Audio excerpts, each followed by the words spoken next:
And although people don't know about you in this very moment, the world would know soon. That's how you have to look at it. That's how I look at it on certain things. Like, it's cool, okay, but just keep going. Eventually, it's gonna happen. That's all. You just have to keep going, and it has to be within to know, like, in a humble way. Welcome back, everybody, to another episode of the Keep Growing Show. Got my boy, my brother. You already know what it is. Julian Robertson in the building, and we switched up the look a little bit. I don't know if you guys noticed, but we tend to switch it up from time to time, and being able to look out and see the view of the skyline, man, that's amazing. Yeah, I like this. It's a good look for sure, especially with the longer summers coming and the sun staying out a little bit. So, no, man. Again, just blessed to be here with you guys, and first I want to say thank you. Again, I always want to come back to just appreciating you guys for the ones that tune in every week. The ones that come and go, as you please, and find episodes that really relate to you. I appreciate every single one of you guys that tap in, that comment, that share the podcast, or that come across, either of us when we're out and just, share positive vibes. I feel like, again, the whole purpose of this is to build a community of men who are willing to go on a journey and to, become uncomfortable with the things that they're doing in life and try different things and to just keep growing at the end of the day and just become better men, y'all. Like, I think we all need to find that type of balance in our life. And with that being said, I want to transition into this next topic. So today we're going to be talking about the rooms of identity and how we can get out of the mindset of always having the I need to prove myself. And like I mentioned last episode, after a great conversation with Zay, and I hope you guys, show love to his pages and show love to what he's doing. But we're transitioning into a little bit more of this like athlete to lifestyle type of conversation. And with Julian and I both being athletes and playing at the top level, it's easy for us to speak from that type of mind frame and to be able to relate with the guys that are going through that. So Julian, bro, I want to ask you first to get this started. What does it mean when somebody tells you, or like when you think of a mindset of like, I got to prove myself? Like, how do you resonate with that? Constantly proving yourself, proving yourself. Well, there are good aspects of feeling like you need to prove yourself. Yeah. However, if that's a repetitive thing and one is constantly in that space, you said a word earlier. That's an identity thing at that point. Yeah. And I think that's where more so it lies into. If one constantly feels like they have to prove themselves, because the question I would ask is, what's internally making that person feel like they need to constantly prove themselves? Mm-hmm. And again, there's nothing wrong with proving yourself. Again, like if you're on a team, or if you're like in some type of competitive environment, or if you have a job that you just got on the job. But there's certain things to where you should feel like you want to prove yourself. Yeah. There's nothing wrong with that. But again, I think it's the repetition within constantly feeling like you have to do that to where it could get problematic. I love that answer. And I want to one up it. I want to ask you this question. Who is Julian Robertson? Because I think that's the type of conversation we're going to get in today, and I want guys to walk away from is who is ... So, who is Julian Robertson? Wow, that's a very broad question. But I think that, for me, I would say that I'm somebody of morals, principles, values. First and foremost, Jesus Christ is my Lord and Savior. Amen. But yeah, like there's so many different components to who I am, but I do think that they all are a combination of like real morals, and principles, and values, and that just ties into like who I am. So I would say that like very determined, operate within like extreme perseverance, very dedicated, but overall it's like it's principles, standards, it's morals, it's values, and it's things that like just like bullet point from those. So yeah, I would say that principles, morals, values, ethics, those things like are the embodiment of who I am, and then everything else just like stems from that. I love that, bro. That was amazing. Wow. Thank you for that. What would you say? About you? Jeez, off the rip. And you came off the rip with it. You don't. So the cool thing is, before I get into it, Julian knows nothing about what we're talking about. This is all pulling from the readings and experiences that he's gone through. So if y'all are thinking like, oh, yeah, what y'all do is scripted, or it's never scripted. This is all off the rip. This is all raw. So that's again what makes BHD so special. But aside from that, dang, bro, I've never really thought deeply about that question. So it's a lot. It's very heavy. I would say, man, I'm a flawed, humble individual who is consistently trying to get better each and every day. I like that. You know what I'm saying? Yeah. So in simple terms, bro, and I know what makes it hard about doing stuff like this is it can sound performative. You know, it can sound like, no, for sure. But like making content or just making podcasts or putting out episodes every week, like it can just sound like, oh, he's just saying that, or they're just saying that because it sounds good. But the reality of it is, bro, I don't know everything. So like when, you know, we make these statements it's not coming from a place of like, oh, we got here, you know, we see people that, you know, like our stuff or like what we're doing. It's more of I'm trying to be the best version of myself and showcase that. So that way, when someone else sees it, they're like, oh, bro, he's not perfect. Like this dude talks about him and his mistakes that he makes, or he gets on a podcast and talks about, not about the money, not about the job, not about the stuff he has. He talks about real things that he struggled with. Absolutely. So I think with, you know, us kind of sharing what or who we are as people, it can really, you know, be a credibility factor, y'all, to just being, again, your unapologetic self, and whatever you walk in with, whatever baggage, it's never heavy enough for you to continue to persevere, be determined, and go after exactly what you want. So keep pushing. And that was a great start off to the show. I'm excited. I'm ready to jump into this topic. I want to share a metaphor with you, bro. So I was doing a little bit of research and how I wanted to kind of angle this type of conversation, because it's a really good conversation to have.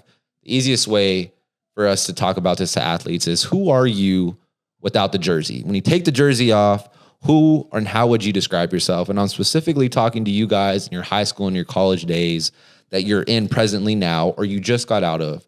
I want you to think about how you would talk to yourself and describe yourself once you take that jersey off at night. And the way that this article puts it is, you're living in a house and you have multiple rooms. We'll say you have your athlete room, which is your athletic personality. You have your son room, which is you have a father and a mother who you are their son. You have, you know, the brother room, which you are a brother to a couple of siblings.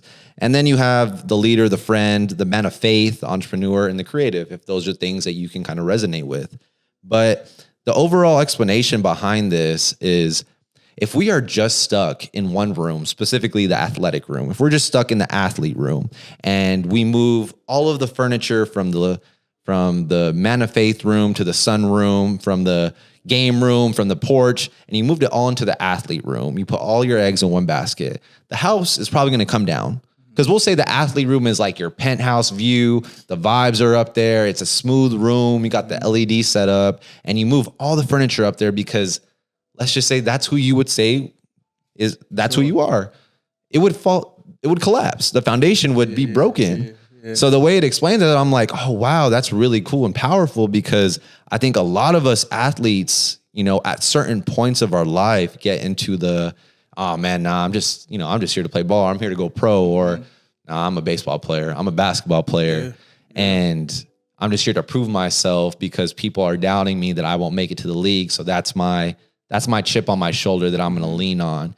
And, you know, with that being said, dude, like, how would you describe, and what's the feedback that you have on that type of metaphor and what I just said? Yeah, absolutely. The one thing that made me think about when you gave that description is, I believe a lot of athletes in previous and maybe today, but I would say, and the reason why I say previously is because I think now with the acquisition, and this is the blessing about podcasts and social media and being able to see, now athletes are able to see other athletes or former athletes and the talents that they have outside of just being an athlete.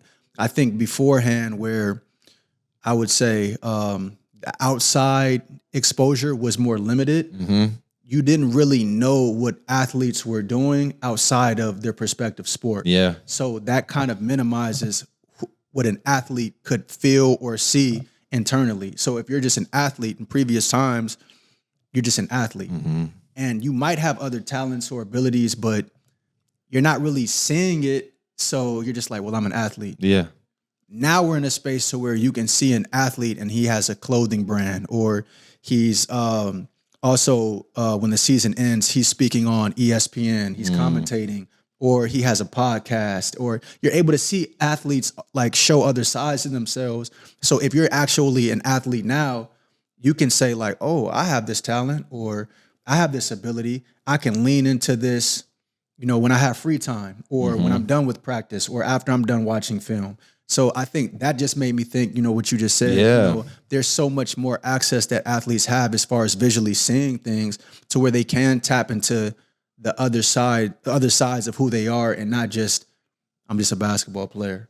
No, that's a great point. I'm a baseball player. You know what I mean? I'm a hockey player. Yeah. Just whatever that sport is. Now you're able to see like, I have other abilities and talents, and I can branch into that, you know, with the sport still being the main objective, but you can still lean into other things. So I think that's the blessing about the visual access in space that we're in now.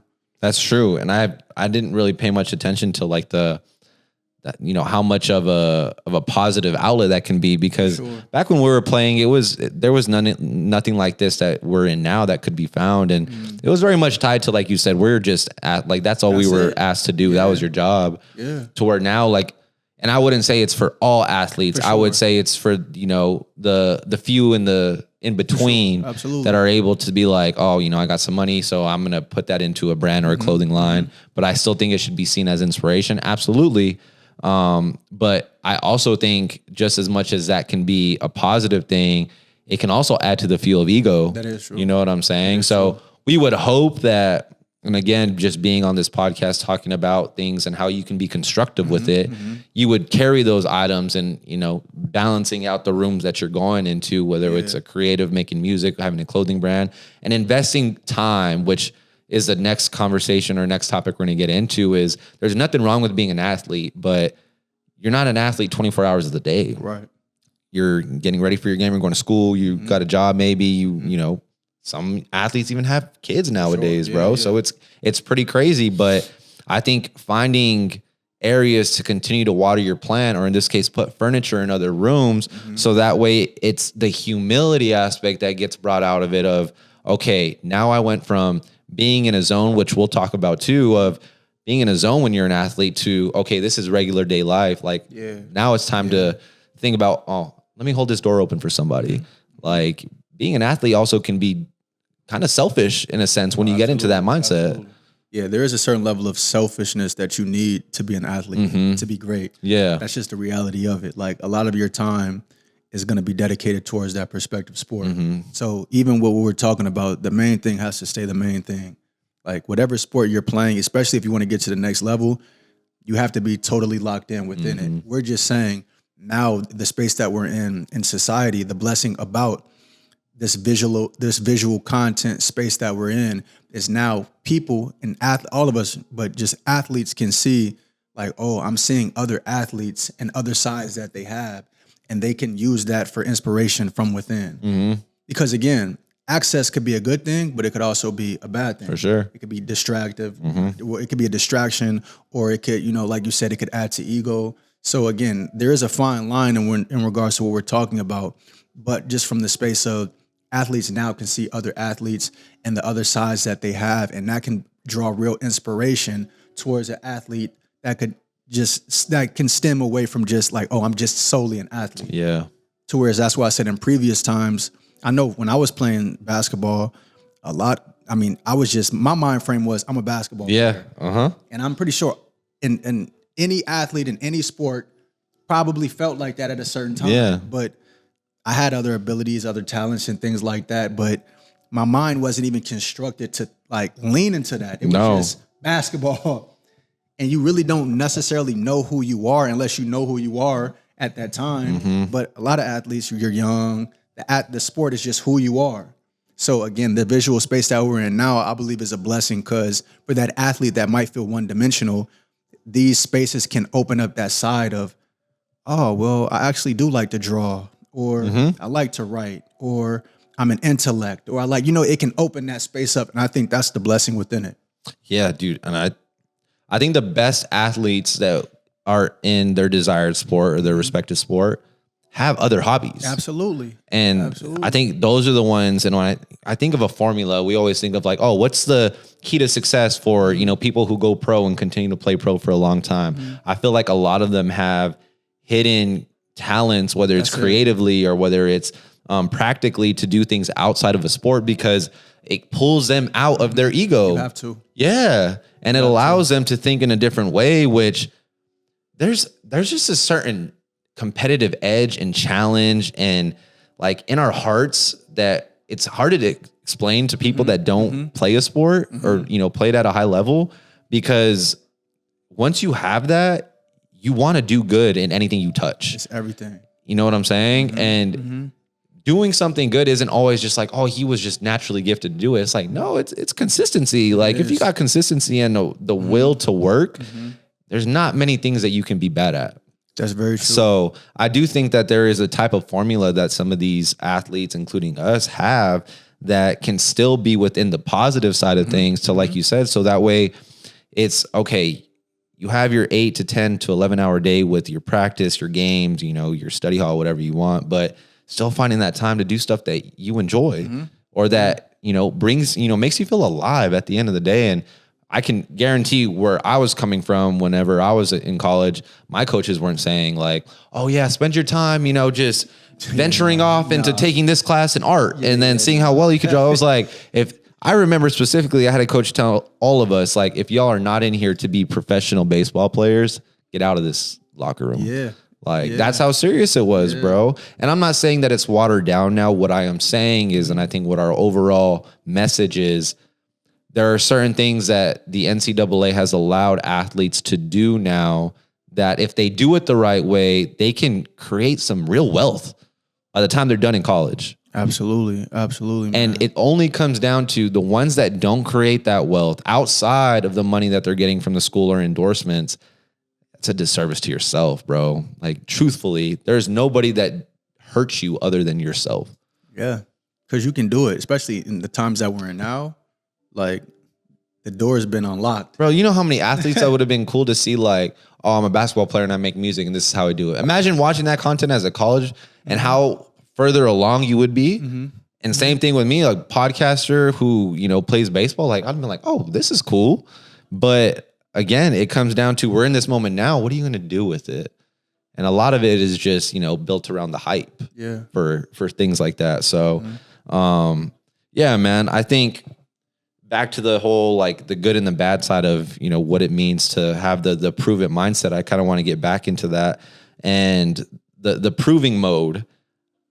What do you feel, Julian? Like, what are, based off of some of the readings that you've kind of, dove into and indulged in, like, what have you read and found on the prove yourself mentality?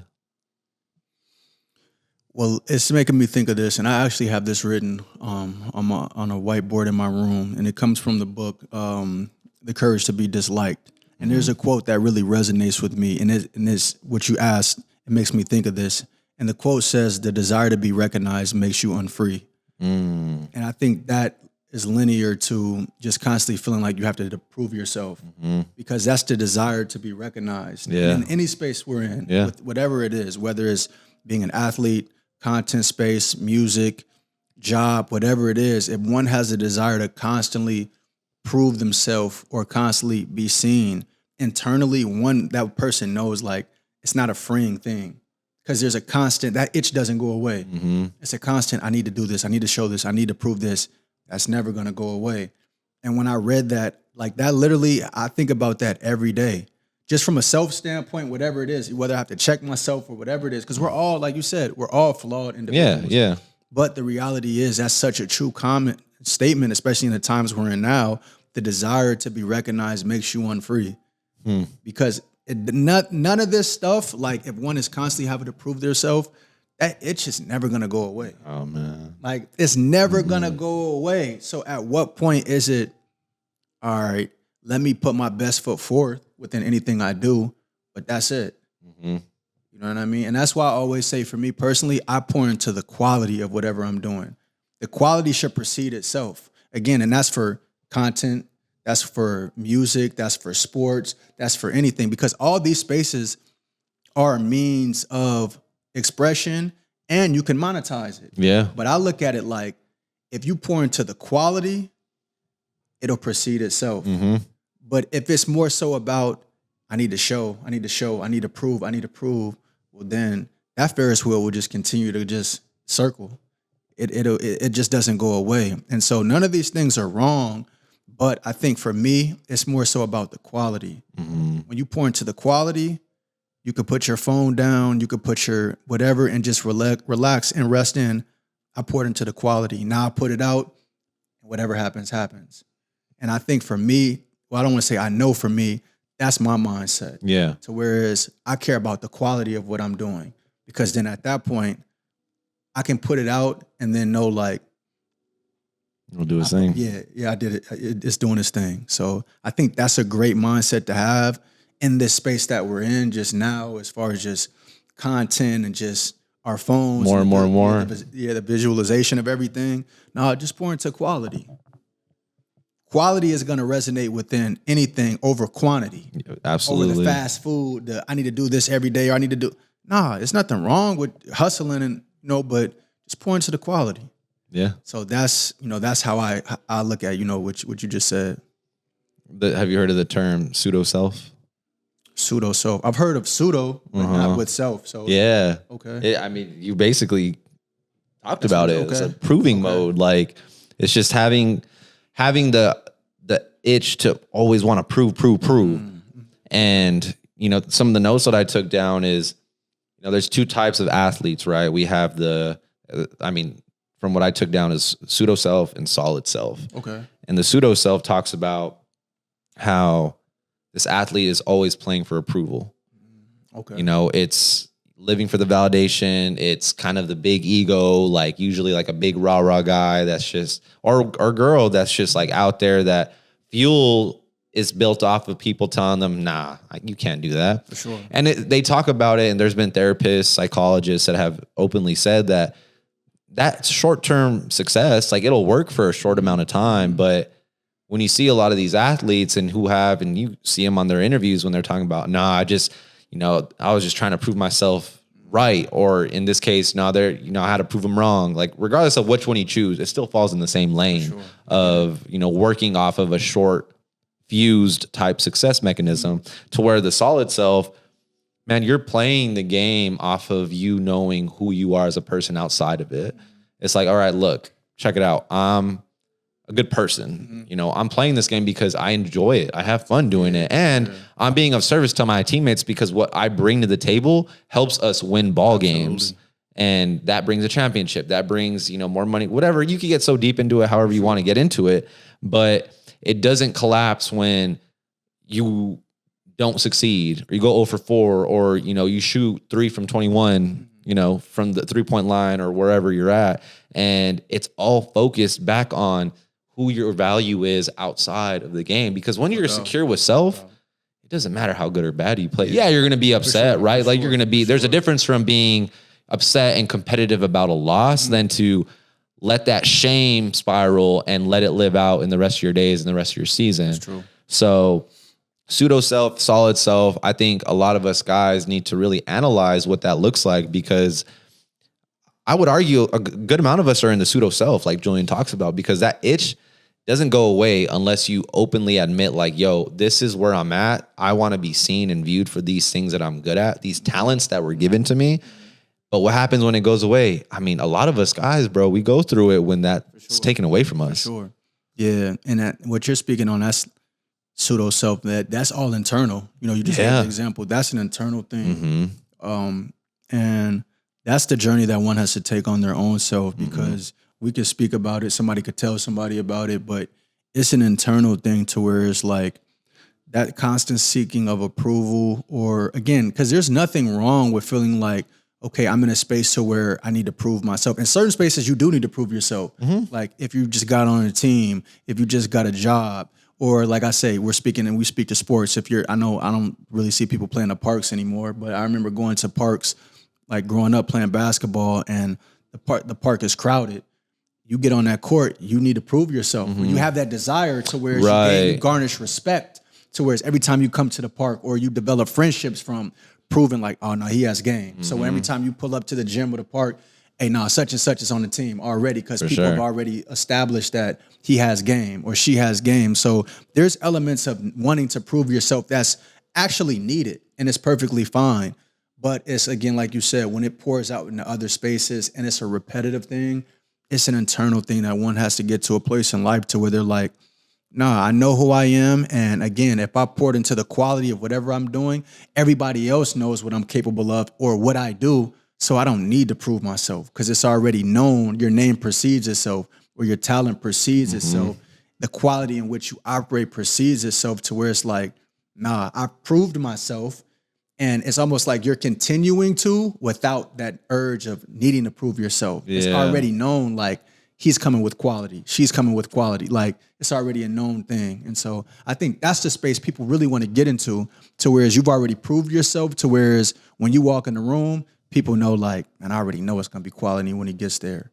Yeah. I think we put more emphasis than it needs to be, right? Because like you said, it's already in the back of your mind. When you pull up to a park, for a pickup game, it used to be like you're pulling up because you want to prove your skills, that you should be out there. Yeah. So it's a subconscious thing to think about. Absolutely. But I think when it gets to the forefront of our mindset of like, no, like my whole being is on proving myself because my fourth grade coach that told me I would never play varsity, that stuck with me the whole time. And that just took over who I was as an athlete. And that's all I'm fueling myself off. And then you get to the varsity team and it's like, that was your purpose. You reached your purpose. Yeah. The purpose wasn't big enough for you to go further. So what'd you do? For sure. You burned out. That's a good point. So it's like, I do think the way you explained it makes a lot of sense. And that's the healthy way to go about it. I think a good amount of these athletes, again, bro, it's playing up the hype. Mm-hmm. We see all these amazing stories, these documentaries, and, you have the greats, Kobe, you have Michael, you have LeBron, you have, Jeter, you have A-Rod, you have a bunch of guys that are talking about similar things. Mm-hmm. But I think we hear something and we're like, that sounded good, I'm going to apply that to my life. When in reality, you don't need to. You pull from something else. You can have the proven mentality when you get on the field or get on the court. That's a given. Mm-hmm. Obviously, you're not going to go out there nonchalantly. But it's like, don't overplay the thing that's supposed to be fun. Yeah. And a lot of athletes struggle with that, bro. So I'm glad that you brought that up.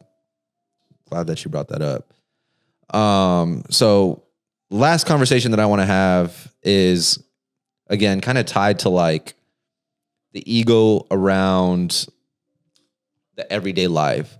So Julian, what do you feel like are two big points where athletes tend to have an issue with turning off that being in player mode mentality once the game's over?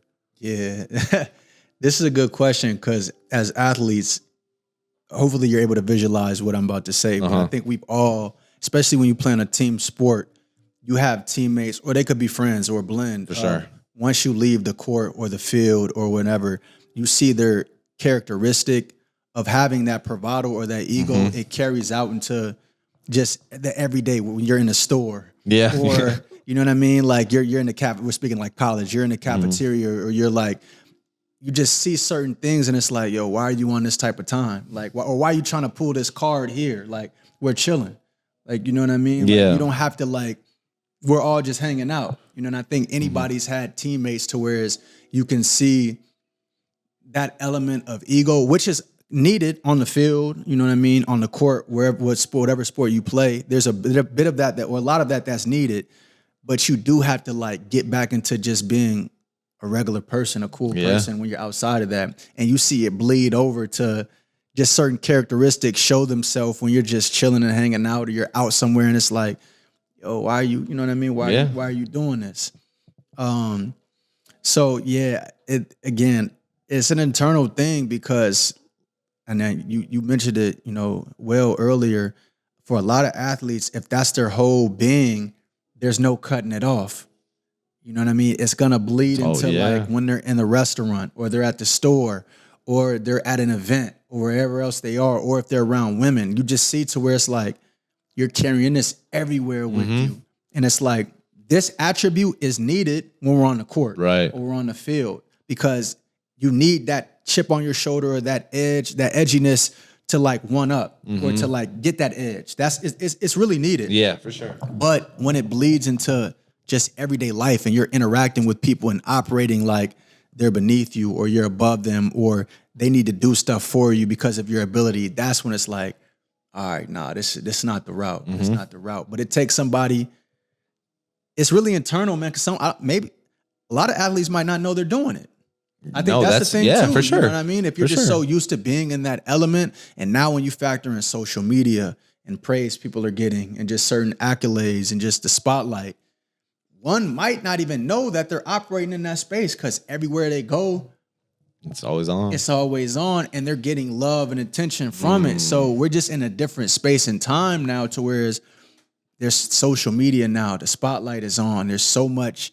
So it's just, man, again, there's an element of, there's an internal space that people need to like kind of check. For sure. But then there are certain athletes that don't even know that they're operating like that. So it's a very intricate conversation. Yeah. You know what I mean? Because there's so many different nuances within it, but anybody that's playing on a team is probably seeing that.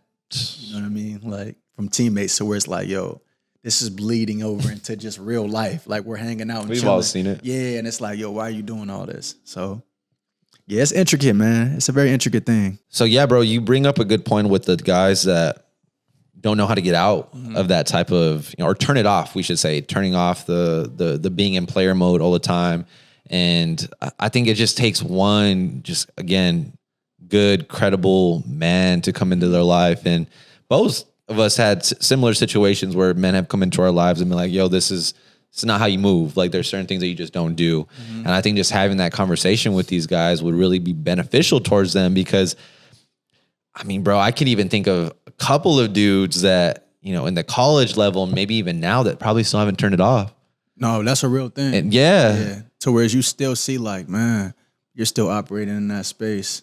Or you see certain NBA play. Like I know I can name a couple of NBA players that I'm like, the way they operate and when they get caught out in public, when TMZ hits them up and they just give interviews, I'm like, bro, turn it off. Obviously the media team didn't work with you to know how to answer questions or whatnot. But I think every sport has their, you know, individuals that you can tell that they're consumed by everything that they do in their craft. And that's got to be a scary place to live, bro. Yeah, you just said what I was thinking. Because internally, like, for one, when you're around it, it's annoying. You know what I mean? But internally, it's like, that has to be like, you know, like there has to be a space to where it's like, is it fun to constantly operate like that? You know what I mean? There has to be internally a space to where it's like, if one is going to be honest with themselves, there's not a level of happiness that can be within operating like that.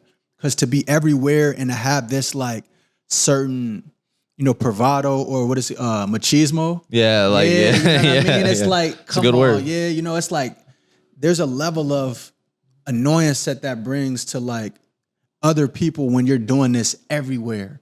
To when it's like, yo, you're not a good person to be around. You know what I mean? Like, and even that can, if not curated correctly, it could be annoying in the perspective sport that you play too. Yeah, you know what I mean? It can. If it's exacerbated or if it's not, because there's a portion of that's handled with arrogance. Or that's handled with like you're talking to people crazy, or you're directing people in a crazy way, or you're operating with your teammates or your coaches, or just like you're operating, your whole being in this is crazy. Yeah. You know what I mean? And it's like there's a level of needing that to where it's like you have teammates that are cool, but they're competitive, and it's like, nah, he's competitive, but he's a good dude. But then you have that arrogance to where you have a teammate to where it's like, bro, you're tripping. Like, you know what I mean? Your whole personality is tweaked out. You know what I mean? So there's so many different levels of it. And people that are athletes, you all know what we're talking about. You know what I mean? Because there's so many variations of these. I could see. Yeah, I know that's why I said earlier, you can visualize it. I said, you know, I hope people can visualize it because when you played sports, you can tie it back to just certain situations. And it's just like, there's so many different tiers of it that you see playing sports. from a younger age to, from elementary to high school to college. You see it in all these different spaces. Yeah. You see it. So yeah. I'll share this one story before we get into the questions, bro. But I was in college at one of the schools, and I remember specifically we had this one guy that was just like that, and just didn't know how to turn it off in this case. And I think, to your point, you have to understand as an athlete and as a dude that there are certain things that you just don't talk to people and say, especially your teammates. Like, those are your boys. Those are the closest thing to brothers that you have. And when you always carry that competitive edge of like, no, it's this, everything's a competition. It's not healthy. You don't build trust. You don't build brotherhood off of that. And I remember one time, dude, it was during a fall camp, and this specific dude was just like, he was just too much that day. And we all had an understanding of that's just who he was. And a lot of us didn't really, mess with him like that because he just wouldn't change. For sure. So one of the guys was like, all right, I've had enough. So we're in the locker room, and man, I was a freshman, and he looks over, he's like, bro, I'm gonna be honest with you, I don't really mess with you. Like, you're this, you're that. Word. And I'm tired of it. Like, truthfully, like, you, like, shut up. Like, you got to change. And the dude was just kind of, again, he was like, no, like, I'm this, like, just carrying himself the same way. He's like, all right, then let's go outside. He's like, because I'm not going to have it. And, I'm going to be honest with you, a lot of these other guys aren't having it. So let's take care of what we need to take care of, and we'll shake hands. So they go outside, and, they did what they had to do. But in that moment of watching them, it was so interesting because, again, you have two guys, and I think it's, again, back to the pseudo and the solid. The pseudo got his ass beat. The solid didn't go out there with the understanding of, no, I'm coming here to hurt somebody. He came in with I'm tired of how you're acting, bro. So since no one else is going to do it and let me do this, step up to you, I'm going to do it. And whatever happens, just know that I did something about it. And if I lose, I lose. But I'm making sure that you understand where I'm coming from. And we walk back in, and, pseudo was completely covered in blood. Solid wasn't. And it was a real moment, dude. And I think it really taught me a lot about what it means to be a man, and like how important it is to, even though, yes, they both went out there, they both shook their hands, there was a wrong and a right. For sure. And in this case, the right ended up winning. In both manners. But the most important thing to take away from that, especially as a young athlete and as, as a man kind of building up, is don't be the pseudo, man. Like, turn it off. Because then pseudo turns into, you're out with your boys at the club. We've talked about this. Hey, bro, let's see how fast you can finish that beer. I bet you can't finish it. I got $10 on it. Women come around. Bro, I make more than you. Stop it. Like, just weird things start getting said, man. And that's why I said a lot of these guys that play sports, it's there as competition, and they never grow out of it. So, but yeah, that's the story to share, bro. That's a real thing. That's what I'm telling you. And it can get like that. And I think anybody that's played sports, there's been situations to where, and this is locker room stuff, but like, you see things like this happen. Like, I mean, anybody that's played sports long enough, you've either been the person that's done this in regards to like, hey, look, let's take it outside. Or you've just seen teammates, you know what I mean? You've seen it, because these are elements of playing sports. These are also elements of just life. We're talking about it from the sports angle. But yeah, these are things that have to be, because again, there's nothing wrong with having ego. There's nothing wrong with having, again, these things have to be checked, and they should be in moderation. For sure. But there's nothing wrong with having these, because the greatest athletes have ego. The greatest people, like the people that change the world, people that create inventions, not just athletes, people that make change have an ego. Like, it's something that we need, but it also has to be checked, because if not, there are people that do have ego, but they know how to check it. And it's a fine line between needing it in a space that is needed for, and then just taking that into every space in the world. And it's like, nah, that's not cool. Because the reality is, whether people speak about it or not, when people carry that into every space of their life, people don't want to be around that. No, that's not a genuine people friend. People don't man. want to be around that at all. You know what I mean? It doesn't matter. It's a lonely world. Yeah, how good you are as an athlete or whatever space you're in. If you carry that to every space in your life, whether people tell you or not, people aren't going to want to be around that. Not for the long term. So it's something that has to be checked, or you're going to run into somebody who has all those tangibles and intangibles that's going to check you. Because there's always somebody that's better. You know Yeah. what I mean? There's No, always somebody absolutely. that has all that stuff together, but more intact. So that's the way you're going to come in contact with that person being that other person. It's just what it is. And you're going to have to be ready for that. Like how you said, one of your teammates was like, hey, check it out, step outside. He had all those intangibles and tangibles and was like, hey, look, I've been chill about it. Nah, but you're getting to a point to where this needs to get rectified. Check it out. That's inevitable. So you might as well check it before somebody else steps in, because you know it's not just sports. We talking life. No, that's but also with sports. No, sports. for sure. So no, these are real things. Yeah, bro. You couldn't said it better than what you just, got done saying. I got one question. This is the only one that I really want to go off of, because it's I would say just as strong as the first one that we went into with the episode.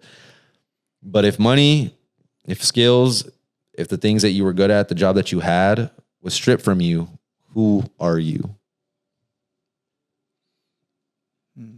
Are we saying this in just regards to like talent or just Yeah, absolutely. Because I mean, the question is posed, obviously, if the game was taken from you, who are you? But in this very moment, as athletes who are now back in, more of a reality type, work-based type thing. If money, if your skills, your talent, the things that people liked about you were all stripped from you, what would you be?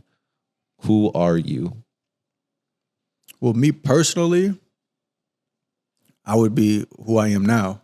We're speaking about just like in general, like, and when I say that, I'm saying in regards to like morals, principles, values, ethics, because again, those things carry you whether you have money or whether you don't have money. Like it really like is indifferent to, and those things also show when you don't have money and when you do have money. Yeah. So, and again, things do change. I understand that. Like certain things are going to change when you start getting money. Certain things can change if you go broke or you start to lose money. But at the core, certain things just shouldn't change. Like there just should be certain things that you should never do. There should be certain things that like regardless if I have money or if I don't have money, I'm never going to do. I'm never going to operate like, I'm never going to act like, I'm never going to compromise myself. Like there should just be certain things that as a man, you just will never compromise. So that's what I mean when I say like, I'm still will be me. Because yes, if you or I were to get $10 million tomorrow, we're for sure changing in certain aspects. Like we can't act like we're not going to change. Like you're going to probably get the car that you want. You're going to get the spot that you want. You're going to get the clothes that you want. You put bread up. You're going to and it's okay. That's nothing wrong with it. That's why you aspire to get certain things. But if one gets that and then they just start going on a rampage of disrespecting people, talking crazy, you know what I mean? Like throwing money at people. It's like, well, that was in you when you didn't have money. It just took the money to bring that out. But that, again, aligns to principles, characters, morals, values. So who are you at the core without all of those things? I would still be the same. I'm still going to be respectful. I'm going to still operate with love. I'm still going to be caring. If anything, I'm going to do more for people with money. You know what I mean? Like, so when we speak on certain things like that, it has to have like the basis has to be something of foundation. Because if not, that's when you see people get certain things and wild out, or you see certain things get taken from people, and then they start doing things to where it's like, why are you doing that? Yeah. Or you're compromising yourself by doing that, or that's something that you would do. You know what I mean? Because there's no core value. So I would still be me, man. Like again, there are going to be certain things that change because it's inevitable. Good changes, but there's just certain things that I'm just never doing, or that I just would do because now I can do it. Yeah. No, but at the core, I'm still going to be a principled person. I like that, bro. I like that. I think to end with all of this is, with that question being asked, everything's temporary. Everything that you see and hear, everything that you can think of, that you can touch, that you feel like is of worth to you, can easily be taken away, just like Julian mentioned. And I think when you get older and when you go through life and experience things as men, that becomes easier to digest and to swallow and to be like, dang, like, I think there is a time in your life to where it's like, man, the shoes, it's like someone took away my shoe collection. I don't know how it would be and how I would react. But nah, man, now that I have a lot of stuff that I would say that I kind of wanted, I went out and got, I still feel like if everything was stripped, I would be cool. Like, good. Yeah. Like, because again, you value the love, the relationships, the things that you're doing. And to be completely honest with you, man, like the most secure people do not care what you look like. The most secure people that you can have in your life don't care about your shoes, don't care about the car you drive, don't care about you having $10 to your name. They care about you because you are a loving, a caring, and a beautiful person inside just as much as you are outside. And I don't think anything beats that, man. So that's very true. And I'll just say this because what you just said makes me think of this, like, and I've read about this, and also just throughout my traveling, I've experienced these things both linear in a linear way. To whereas I've noticed, whether through reading or just meeting people through travel, a lot of times people who have less are the most happy. And not less because they're in a state of poverty. No, less because they're operating from a minimalistic standpoint, or their values align with, character and morals and principles and values. And it's not about material things. Because like you said, bro, like we like to dress, we like to wear shoes, you know what I mean? We like to get fly. Somebody could remove all the clothes, all the shoes. You can go just get new shoes. You can get new clothes. Like, that stuff doesn't matter. Like, you can go get new of any of that. But oftentimes when people have a lot of times they're unhappy. Yeah, like when I see a lot of people with just super collectors and like, I look at just their disposition and I'm like, and it's not from a judging standpoint. But sometimes I wonder, like, you don't look like a very giving person or like a very caring person. Yeah. A lot of what you're speaking on comes from and I got these shoes, and from there, and I got this clothes, and I got these cars, and from here. And it's like, well, these are material things. God can remove all of that. So then who are you going to be? Because it looked like you might be a nasty person if these things were removed. I can kind of see it seeping through, but who would you be without it? But I found, like, usually people that don't have a lot, I will say this, and again with this, a lot of times I've seen people that don't have a lot oftentimes do have a lot. Yeah. In the sense of from a spiritual standpoint and also monetarily. A lot of people that I've come in contact with, to whereas they have some real wealth, you wouldn't know. You wouldn't know it. And they're very minimalistic and they don't show it, and they're very giving. And so it's like, there's a correlation between like being relieved of just all this material stuff and having core values. That's why I say, like, the core values have to line somewhere, because if not, I mean, who you are is going to be based on how many clothes you have, your shoe collection, the cars you have, all the places that you've been. And it's like, those things are cool, but if that's at the core, it's going to be very telling if those things get removed. Yeah, so bro. It's really all, again, like we've been talking about, it's an internal thing. It's a constant battle. Yeah. It's a constant battle of being better for yourself and internally, just I would say more importantly than the exterior side of your things, man. But, great conversation with you, man. I genuinely enjoy sitting here and talking to you and, just being able to come in each week and just strive to be better. These conversations are just for much as they are for me, for Julian, as they are for you guys. And, work on something this week. Go be good at something, pull yourself out of that jersey. If you're in a jersey, if you are an athlete, or in this case, pull yourself out of that being a CEO or being an entrepreneur or just being somebody that works a 9 to 5. Be of service, be loving, be caring, and always be your unapologetical self. We'll catch y'all. Love you. My God.